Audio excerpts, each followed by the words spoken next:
The San Francisco 49ers are doing something that is unfamiliar to them, not playing postseason football. After a 6-11 season, the 49ers enter the off season early. My name is Tyler, here with my brother Ryan, and we're going to break down what you should expect from the San Francisco 49ers 2025 off season. But before I get into that, if you like the content that Ryan and I put out and you want to help the Tracy Take channel grow, easiest way is to subscribe to the Tracy Take, tackle that bell to get notified when videos come out. And while you're at it, leave a like and a comment. Let us know what you would like to see the 49ers do this offseason. And Ryan, I won't take your thunder based off what you said. I'll leave it to you here in a second, right before we started recording this. I think it's a great point.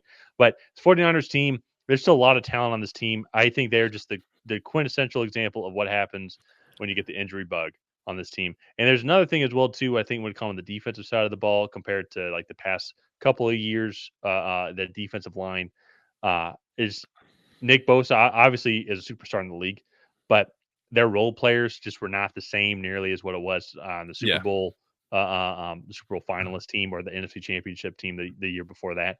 And if they're going to take that approach, like if you bring in guys in for 1 year, good role player guys that can match up well for the system, but they get hurt or if they don't play well, I think that's where you can kind of see some of the detriment. Yeah. And then on top of that, too, all your star players got hurt as well. But I want to throw it over to you, though, here, because I think you had a good point when you were kind of looking at the statistics. Well, just at first glance, one of the things that really took me aback was you look at this 6-11 team and you're like, oh wow, they must have really taken a step back in terms of production. And it's like they were the fourth most effective offense in the NFL in terms of yards gained, and they were also the eighth best defense in terms of yards allowed. And you go down and like they were 13th in points, so still above average, but then they were really low with 29th in points. But like still the yardage there is really good. And typically when you see those sort of numbers, it's like that's a Super Bowl contender. They're top 10 in yards gained and yards allowed on each side of the ball. And especially like fourth in passing, 12th in rushing.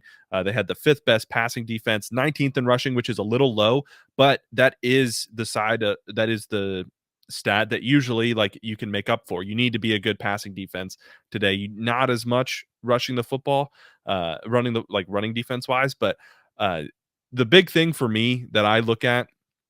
So they were 27th in the league with 27 turnovers. That's a really glaring stat there. And then also they were 24th in the league with only 37 sacks. That's a really low number for a team that you want to see competing for a Super Bowl. So I think just kind of they lost a lot of games on the margins. They blew a lot of leads this season. They had games, especially early on, that they should have won that they didn't. And that to me is just why the 49ers were 6-11. Yeah, no, like Vikings week 2, they should have won. Should have beat the Rams in week 3. Like they had the lead in that game. Lost to the Cardinals again. I think in another fourth quarter collapse in week 5. Kansas City Chiefs, that's a tough one. But like that should have been their first loss. They should have been 6-0 going into that matchup here. Seattle Seahawks in week 11 was like that. Then they got blown out by the Packers and Bills. But then the Rams game in week 15 was like a rain soaked game that could have gone either way, but they're still clinging on to their playoff hopes. Miami in week 16 was, I think they were already eliminated. So it is, I could kind of see it being like, what the heck is going on? But just injury riddled. And it started off so weird, even too, with Ricky Pearsall getting shot. And I'm like so happy that he is one like healthy and safe. Then he was able to come and play because he was really fun to watch when he was on this team and he got a lot of playing time because then CMC, he obviously only played in 2 or 3 games this year. Yeah. Brandon Aiyuk tore his ACL in like week 4, week 5. I think so. He had a lot of opportunities to get in there and play. Debo Samuel got hurt. I know, and then even other players too, like Trent Williams, for example, he got hurt, but there's personal things I know that he was dealing with as well. I know Mhm. other Travarius Ward had yeah, personal things as well on the defensive side of the and ball. I couldn't even imagine then too as well what like all the stuff that they're dealing with. Yeah. And then to play football is like my heart goes out to them as well, especially to being a father myself. So it like it was just the weirdest year. I Yeah. think for 49ers fans, and it's just what happened.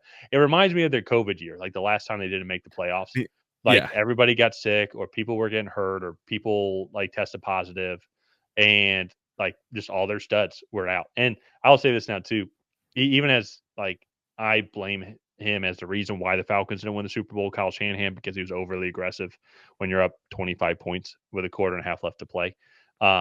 It is ironic then too. It keeps biting him in the butt. It seems like whenever he makes the Super Bowl. Yeah. He's still one of the best head coaches in the league. Like, there's no point in moving on from him or to me, John Lynch. Now, that being said, if they didn't pick up Brock Purdy, then you traded all that up for Trey Lance, then maybe I could see your argument. But Yeah. he's still, it's just, this stuff just happens.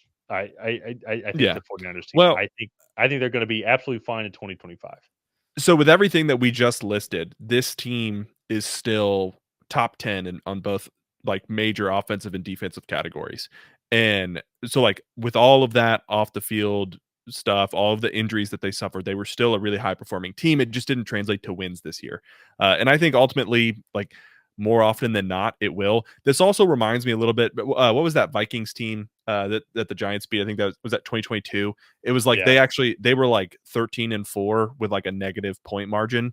So they were Yeah. like winning their games or like getting absolutely blown out. And it's like that to me kind of feels like this, but in reverse, where it's like they're either barely losing these games or like blowing out opponents. And so that just a little anecdote there. But let's move Yeah. on to some of their free agents. They do have a lot this offseason. So starting off, Aaron Banks, the left guard, Devondre Campbell, their linebacker, Travarius Ward, Jordan Mason, Isaac Yadam, Sam Yeah. just a ton. I'm not going to go through all of them because we'd be here for 15 minutes, but a ton of guys that aren't necessarily like stars. Like I see Talanoa Hufanga is on there. He's a star. Dre Greenlaw is another one. Javon Hargrave, another. So like they have some guys that are key contributors that are hitting free agency that they would like to resign, but they have a lot of guys that we could see a lot of roster turnover for this 49ers team this offseason. Yeah, and especially then too as well, like you can look at the team needs, and I kind of already mentioned it earlier, like the defensive line guys of just like they had solid. Like saw, I forget which game it was, but like they showed the Super Bowl defensive line versus then like the starting defensive line now, and it Yeah, was like Nick Bosa was the only guy, and I think there was a yeah, clear lack, from letting all those guys go in free agency, and I get why you. I mean, you signed them the 1 year deals for a reason, and you hope that they pan out, and so how do you address the defensive line, both defensive tackle, get an edge rusher to go across from Nick Bosa to be super effective? This is going to be a great edge rushing class to go after that, and they're picking in a perfect spot too as well. I think linebacker is going to be huge. Obviously, you have Fred Warner, yes, but uh, mhm, uh, what's his name? Dre Greenlaw. yeah. He's going to be a free agent. I'm going to guess Devondre Campbell's not going to be back onto the team here after everything that happened.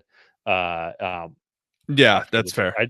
I forget. I think it was a Rams game, but after everything that happened, and he got suspended for the 3 games, I'm assuming he's not going to be No, I doubt it. he's not going to Yeah. be re-signed. And so, I totally forgot that happened. yeah. I remember he So got suspended for 3 games. I totally forgot that he walked off the field. on our next slide, we are going to target other free agents. Honestly, if you want to go to that slide now, I was almost debating putting him up at the top just as like a joke. And so, but that's what's going to be interesting, like on free agent targets that you can sign. And the 49ers do have, as of right now, about 47 million in cap space, according to Over the Cap. Might be different to Spot Track based on what you're seeing here, but it looks like middle of the road when it comes to uh, cap space available. Yeah. But to me, I think it's going to be trenches are going to be the main guys that they're looking out for. Ironically, I just read today Khalil Mack. He's a free agent, but he might mull retirement actually. So we'll have to kind of wait and Yeah. see if he is available. But I think he'd be good. Matt Judon, I think, would be very interesting. Chase Young is also going to be a free agent as well. He was There's a there 2 off seasons ago. well, he was one Uh, of those guys, yeah. and so Hassan Reddick, Demarcus Lawrence, Matt Judon, as I already mentioned, Josh Sweat as well, Charles Omenihu. So there's guys there you can go and get on the edge rushing side as well. But if you don't want to do that, there's edge rushers here we'll talk about in a second. But offensive line, though, I think is going to be another big spot. And there's some good guys here I think that they can get, especially to help out the interior. Yeah. No, I think this is an interesting free agent class for them, especially when you're looking to add more role players. You have your stars in place, but then you also have to think too, like some of the big additions that are like, sorry, some of the big additions that they're going to make are just guys returning from injury. Hopefully, CMC can come back healthy. Hopefully, Brandon Aiyuk can come back healthy, and then that'll just kind of push them over the top on these margins that they're losing on. So they do have the 11th overall pick. So kind of going into the draft. Calvin Banks is an option. I don't love him as a tackle, but when you have Trent Williams, more than happy to kick him into guard. Donovan Jackson is a really intriguing option. That might be a little high at 11, but we'll see kind of when all of this is said and done. Nick Scorton go get another edge. Shamar Stewart, both Texas A&M guys. Talik Williams help stop that the bleeding in that running game. And then Ashton Genty would be a really intriguing target, especially if the team that does decide it might be best to move on from CMC. That would be a really interesting option to go and replace him there with another blue Well, chip running back. so I'll say that I don't think they'll ever move on from CMC.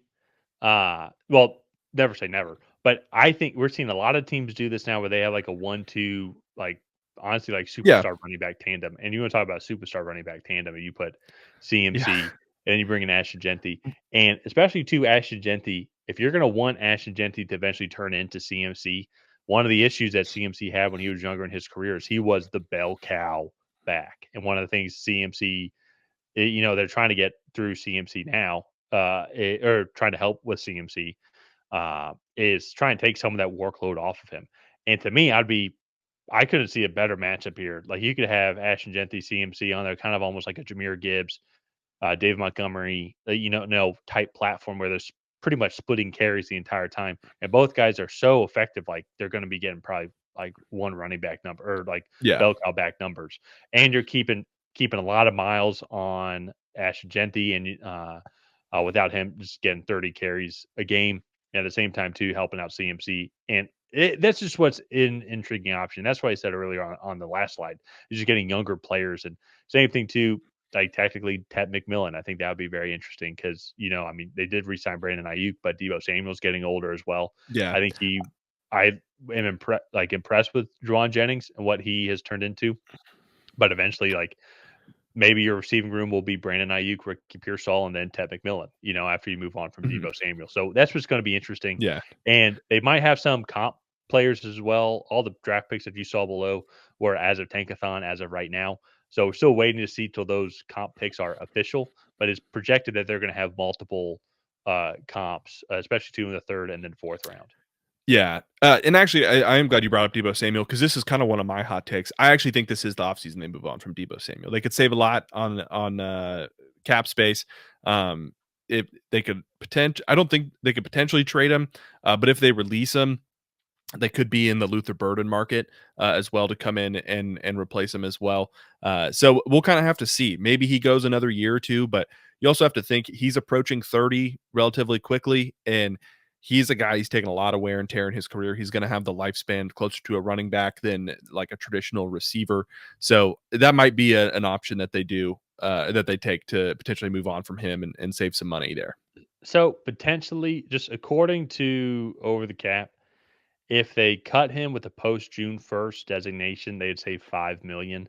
And then if they trade him, it looks like that's the same. So it seems like as of right now, it's maybe not super incentive to do it. But if they Yeah. do it next, like they have him this season and then cut him, then you'd start to look at some serious cap saving. If they cut him after the 2025 season before 2026, they'd save 12 million next year. Then if they still in 2026 offseason with a post June 1st, they'd save 22 million. So potentially, yes.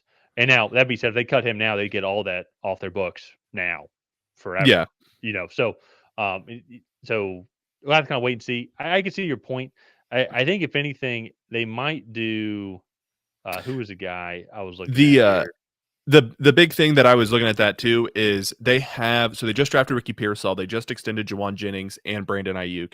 George Kittle is coming up on a contract, so he's going to need an extension as well. And so there are other guys that they're going to want to give extensions. Oh, Brock Purdy is another guy they're going to need to give an extension to. And so the extensions and the money is just going to be spread thin. And if they cut ties with Debo now, that gives them that money, not just this year, but then also in the future, they can give out those extensions now. Well, So absolutely, yeah. So that's what I'm saying. I I mean, $5 million is $5 million. I would love to be handed $5 million, but if they only cut him with a post June 1st next year, and I even think too with a post June 1st cut, some of that carries over to the next year as well. So that's where to me, I think in 2025 he'll play, but to what you're talking about, I bet they cut him in 2026 to then make up that, potentially, yeah, like to save up that cap space. They could even maybe restructure his, I don't know how this will work, but like restructure his deal a little bit to where it's even more cap savings next year. But I'd have to go and check on the rules on that. Yeah, it'll be interesting. That is just a ever evolving situation. So, Yeah.